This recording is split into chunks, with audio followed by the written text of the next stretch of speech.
Assalamualaikum warahmatullahi wabarakatuh.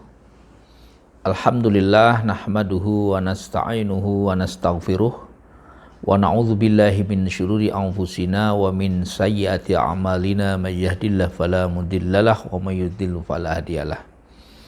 Asyhadu an la ilaha illallah wa asyhadu anna Muhammadan abduhu wa rasuluh la nabiyya ba'da. Saudara-saudara sekalian, tema kita kali ini kita akan sedikit membahas tentang riba ya dalam perspektif Islam ya.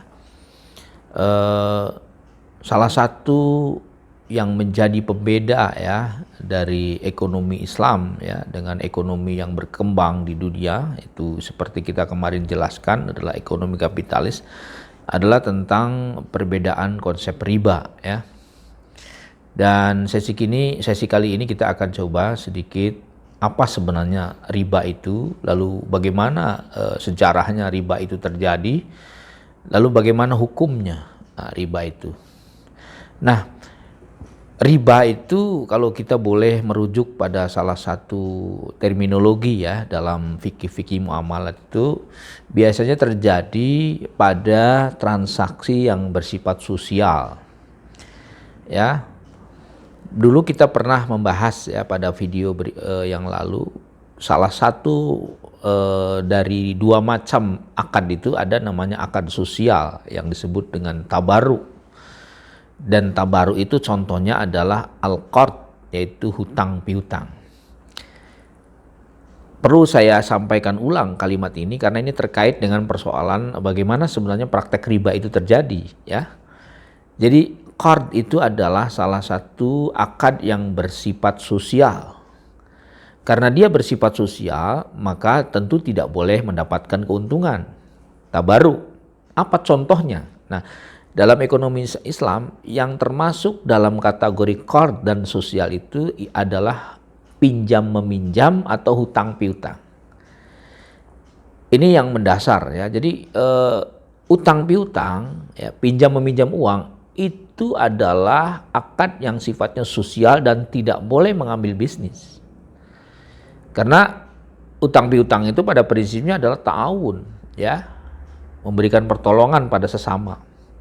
Ketika kita menyampaikan atau memberikan pertolongan, saling menolong, lalu kita mengambil etika atau mengambil keuntungan dari proses tolong menolong, ini bermasalah besar. Itulah yang disebut dengan riba ya. Saya sengaja mengungkapkan contohnya dari aspek tabaruk dan qard ya, karena biasanya terjadi pada riba itu biasanya terjadi pada akad-akad yang bersifat qard ya. Ya gampangnya kan ketika si A meminjam uang ya, akadnya meminjam atau utang uang kepada si B, katakanlah 1 juta, dia bukan bisnis. Dia itu adalah sosial karena membantu si B-nya membutuhkan uang atau si A-nya membutuhkan uang. Maka karena si A meminjam uang kepada si B, maka kembalinya juga sesuai dengan apa yang dipinjamkan. Tidak boleh mengambil kelebihan. Karena apa? Karena dia sosial. Nah, kalau mau mengambil keuntungan nanti pada akad yang lain yang bersifat bisnis. Tapi kalau dalam ranah piutang, utang piutang, itu dia bersifat sosial dan tidak boleh mengambil keuntungan. Maka ada satu hadis ya yang saya kira sangat populer, kullu qardin jarra manfaatu fahuwa riba. Setiap transaksi bisnis, setiap transaksi sosial, qard ya, utang piutang satu sama lain, lalu dia menimbulkan keuntungan dan manfaat dari utang piutang, maka dia masuk dalam kategori riba. Nah ini. Lalu bagaimana kalau kita mengambil terminologi dari satu hadis misalnya? Ada satu hadis dari Rasulullah, man zada awistahzada fahuwa riba. Barang siapa yang menambah atau mungkin minta ditambah ya dari pokok pinjaman, maka itulah disebut riba. Jadi kata kuncinya adalah, keywordnya adalah pada transaksi utang piutang dan pinjam meminjam dan menimbulkan tambahan dari pokok, itulah yang disebut dengan riba. Nah ini tentu saja yang paling membedakan antara konsep ekonomi syariah dengan konsep ekonomi yang berbasis bunga, yaitu kapitalis. Tidak bisa disamakan, tentu berbeda ya. Islam punya konsep tersendiri ya, karena Islam itu bebas dari riba. Jadi saya kira itu mungkin dari aspek terminologi dan epistemologi ya. Jadi riba itu artinya tambahan. Tambahan dari pokok yang dipinjamkan kepada seseorang ya. Lalu tambahannya itu disebut dengan riba. Man zada aw istahzada fahuwa riba. Barang siapa yang menambah atau minta ditambah dalam pokok pinjaman, maka itu termasuk dalam kategori riba. Sebenarnya banyak sekali ya definisi-definisi riba yang ditawarkan oleh para ulama, tapi konsep dasarnya seperti itu. Tambahan yang muncul tidak ada unsur pengganti ya dalam sektor real, itu namanya riba ya. Namanya riba. Nah, bagaimana dalil dan hukumnya, dasar hukumnya tentang riba? Ya jelas ya. Saya pernah bertanya, mungkin pernah semacam diprotes lah dalam tanda petik, bagaimana sebenarnya tentang kelihatannya si orang ini punya pandangan bahwa bisnis yang dilakukannya dengan menggunakan riba itu sah-sah saja kan. Lalu saya sampaikan bahwa yang mengharamkan riba itu bukan saya. Yang mengharamkan riba itu bukan manusia biasa. Yang mengharamkan riba itu adalah Allah. Ya, dan yang mengharamkan riba jelas lagi juga adalah Rasulullah. Jadi bukan pada tempatnya kalau orang memprotes seseorang yang menyatakan tentang dakwah riba itu haram kepada orang, tidak. Protesnya ya kepada Allah dan kepada Rasulnya. Jadi saya kira given, ini persoalan given. Jadi kalau riba itu sebenarnya sudah selesai. Di dalam Quran dan hadis itu qat'i, riba itu ya hukumnya haram. Siapa yang bicara seperti itu? Ya Allah dan Rasulnya. Ya. Jadi kita hanya menyampaikan saja. Ini saya kira perlu juga dipertegas agar orang jangan salah paham bahwa definisi mengharamkan riba itu hanya sebuah konspirasi dari kalangan para ulama, ahli fikih. Tidak, sama sekali tidak. Itu murni adalah ajaran qat'i yang bersumber dari Quran dan hadis. Al-Quran sendiri misalnya mengatakan wa ahallallahul bai'a wa harrama riba. Ya. Ketika orang-orang jahiliyah, orang-orang kafir mengatakan bahwa riba dan jual beli itu sama, Allah mengkanter kalimat itu dengan mengatakan apa? Allah menghalalkan jual beli tapi mengharamkan riba. Jadi yang dihalalkan itu jual beli tapi ribanya adalah diharamkan. Banyak sekali ayat-ayat Al-Quran yang memberikan indikator tentang keharaman tindak ekonomi yang berbasis riba itu, berbasis riba. Misalnya ada ayat lain yang sering kita dengar, misalnya Allah berfirman, yamhaqullahu riba wa yurbis shadaqat. Allah itu akan menghancurkan sistem ekonomi yang berbasis riba, wa yurbis shadaqat, dan Allah akan menumbuhkan sistem ekonomi yang berbasis filantropi, berbasis sedekah. Ekonomi Islam itu kan sebenarnya kontennya adalah sedekah, ya, infak, ya. Itu secara umum ya, tapi kemudian, halal hukumnya kalau kita jual beli, tapi haram hukumnya kalau kita riba. Dan Allah mengatakan Allah akan menghancurkan ekonomi yang berbasis riba dan Allah akan menumbuhkan ekonomi yang berbasis sedekah. Itu dua ayat yang menjadi dasar tentang keharaman riba.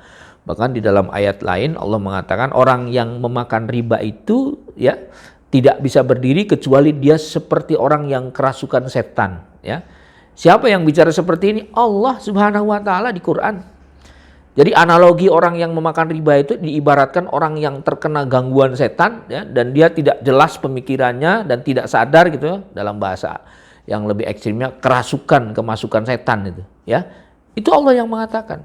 Bahkan dengan tegas Allah mengatakan barang siapa yang menyatakan tetap mau kembali untuk menggunakan riba sebagai pola bisnisnya, maka dia sebenarnya sedang menantang aku untuk mengajak berperang dengan aku dan Rasulnya. Itu Allah mengatakan begitu. Jadi saudara-saudara sekalian, perlu dipertegas bahwa yang mengharamkan dan yang melaknat riba itu adalah Allah dan Rasulnya. Ada lagi satu hadis yang mungkin bisa kita bacakan hadisnya. Kata Rasulullah, la'ana Rasulullah sallallahu alaihi wasallam akilar riba. Nabi itu melaknat ya orang-orang yang memakan riba. Terus apa lagi? Wa mukilahu, dan orang-orang yang memberikan riba, ya. Wa katibahu, dan orang-orang yang menjadi pencatat transaksi sebuah bisnis yang berbau riba, ya. Wa syahidaihi, dan Rasul juga melaknat dua orang saksi yang menjadi saksi dalam transaksi bisnis yang berbau riba. Nah, saudara-saudara sekalian, saya kira ayat Quran dan hadis Nabi ini cukup menjadi dasar bahwa kita meyakini bahwa memang Allah dan Rasulnya mengharamkan bisnis yang berbau riba. Ya. Memang ini berat ya, terutama bagi komunitas kita yang sudah terlatih, sudah terbiasa hari-harinya dengan riba, dengan bunga. Mungkin akan berat ya. Tapi percayalah bahwa Allah menurunkan Quran ini dan Rasul menyampaikan hadis ini sudah jauh 14 abad yang lalu, sebelum kapitalis berkuasa di dunia sudah ada hadis ini. Sudah ada Al-Quran ini yang mengindikasikan bahwa haram hukumnya melakukan praktek bisnis yang berbau riba. Nah, saudara-saudara sekalian, kalau kita baca dalam sejarah tentang perkembangan riba misalnya, hampir semua agama-agama samawi, ya, agama samawi itu agama yang diturunkan Allah dari langit, ya, dalam bentuk kitab-kitab sucinya ada di Taurat, ada Injil, ya, kitab-kitab perjanjian lama, perjanjian baru yang seringkali kita muncul dalam saudara-saudara kita di agama lain, itu semuanya hampir menyatakan bahwa praktek bunga dan riba itu hukumnya haram. Ya, Nasrani, Yahudi, ya, Islam itu sudah komitmen bahwa praktek-praktek ekonomi yang berbasis riba itu hukumnya tidak dibenarkan. Lalu kenapa berkembang? Itu adalah ide ketika sekularisasi, ya, melakukan penetrasi di negara-negara dunia ini. Lalu kemudian konsep tentang ekonomi dirubah oleh mereka, dipraktekkan praktek-praktek yang berbau riba ini. Jadi kalau ditanya dari mana sebenarnya unsur berkembangnya bunga atau riba di beberapa negara di dunia itu, salah satunya adalah karena ide dari kalangan ekonomi yang berbau sekuler, ya. Penetrasi dari ideologi kapitalis dan ideologi sekuler yang membolehkan praktek-praktek bisnis yang berbau riba.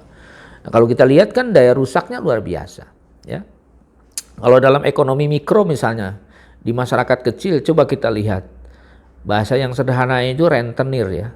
Rentenir itu sebenarnya kalau kita banyak mahasiswa-mahasiswa saya melakukan penelitian tentang bagaimana dampak rentenir terhadap tingkat kesejahteraan sebuah keluarga. Ternyata signifikan. Maksudnya signifikan itu renten itu punya daya rusak yang luar biasa terhadap tingkat kesejahteraan keluarga. Tidak hanya pada persoalan keluarga, tapi psikologi, ya, karena tiap minggu harus dikejar oleh uang-uang yang rentenir tadi, ya. Jadi ini sudah menyatakan, sudah menjadi bukti bahwa memang orang yang berurusan dengan persoalan riba dan rentenir itu tidak akan pernah memberikan kesejahteraan bagi hidupnya. Nah, saudara-saudara sekalian, itulah sepintas tentang riba. Jadi prinsipnya riba itu sudah final, ya. Ayat dan Quran serta hadis yang berbicara tentang riba menurut sebagian ulama sudah qat'i, ya, dan sudah sepakat riba itu hukumnya haram. Marilah saudara-saudara sekalian, kita merubah cara bisnis dan paradigma bisnis kita. Bagaimana kita menghindari unsur-unsur yang berbau riba, karena ternyata dalam sejarah riba mempunyai efek daya rusak yang luar biasa, tidak hanya pada persoalan ekonomi, tapi pada persoalan psikologi, persoalan moral, dan persoalan-persoalan lain. Bahkan ada satu hadis yang Rasulullah sangat populer, ya, 7 dosa besar, ya, yang dinyatakan dalam hadis Rasulullah itu, diantaranya, ya, yang pertama kan syirik kepada Allah, ya, yang kedua menyakiti hati kedua orang tua, dan yang ketiga apa? Makan riba. Jadi 7 dosa besar yang dinyatakan dalam hadis itu adalah diantaranya adalah bisnis yang berbau riba. Saudara-saudara sekalian, statement ini tentu tidak ingin menghakimi atau ingin memberikan sindiran tajam, tidak. Ini hanya sebuah upaya bagaimana mencerahkan kita semua. Allah menyatakan di Quran dan Nabi menyatakan di hadisnya bahwa riba itu adalah bisnis terlarang.